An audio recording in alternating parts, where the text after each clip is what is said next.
చెప్పు. Hello guys, నా పేరు సీజేకి. ఈరోజు నేను క్రికెట్ స్టాండ్స్ ఎట్లా తీసుకోవాలో చూపిస్తాను. ముందుగా మనం గార్డ్ అనే బ్యాట్ తీసుకోండి. ఫస్ట్ మనం బ్యాట్ తీసుకొని గార్డ్ చూద్దాం. ఇప్పుడు మనం డిఫెన్స్ ఆడాలంటే వీళ్ళు ఇష్టం, క్యాచ్ కొట్టాలంటే తాజ్ ఇష్టం.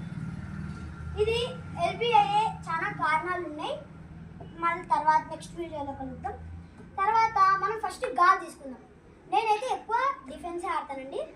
చూడండి, ఫస్ట్ మనం మిడిల్ స్టంప్ మనం ఇట్లా గీసుకోవాలి. లైన్ గీసుకున్న తర్వాత ఇట్లా ఇట్లా అని తర్వాత మనం మళ్ళీ మనకు కనిపిది కాబట్టి మనం ఇట్లా 2 times ట్యాప్స్ కొట్టాలి.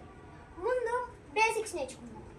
ఫస్ట్ మనం ఈ మిడిల్లో ఉంటుంది చూడండి, రైట్ బ్యాట్స్మెన్ అయినా లెఫ్ట్ అయినా, ఈ మిడిల్లో ఉంటుంది చూడండి.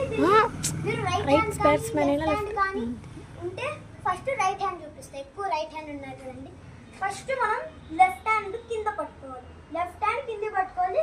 తర్వాత ఈ మిడిల్ ఉంటుంది చూడండి, ఈ మిడిల్లో పాయింట్ ఫింగర్ థంబ్ ఫింగర్ ఇట్లా పట్టుకొని ఇట్లా కిందికి లాగాలి. తర్వాత మనం గాడ్ తీసుకున్నాం చూడండి. తర్వాత 2 taps బాల్ వేసాక మనం ఇప్పుడు కవర్ డ్రైవ్ ఆడాలి. బిట్టు బాల్ ఇప్పుడు నేను ఫర్ ఎగ్జాంపుల్ చూపిస్తాను, ఎందుకంటే నా బ్యాటింగ్ లెఫ్ట్ హ్యాండ్ అండి, నాకు రైట్ హ్యాండ్ సరిగ్గా రాదు. చూపిస్తాను చూడండి. చూసినారా ఎంత మంచిగా కవర్ డ్రైవ్ పోయింది. అందుకనే అది కూడా కవర్ డ్రైవ్ తీసుకున్నప్పుడు కొంచెం స్ట్రైట్ బ్యాట్ రావాలి. ఇంకా సెంటర్ పోయిందనుకో ఎట్లా వెళ్ళిపోతుందండి. నెక్స్ట్ మనం స్ట్రైట్ డ్రైవ్ తీసుకున్నాం.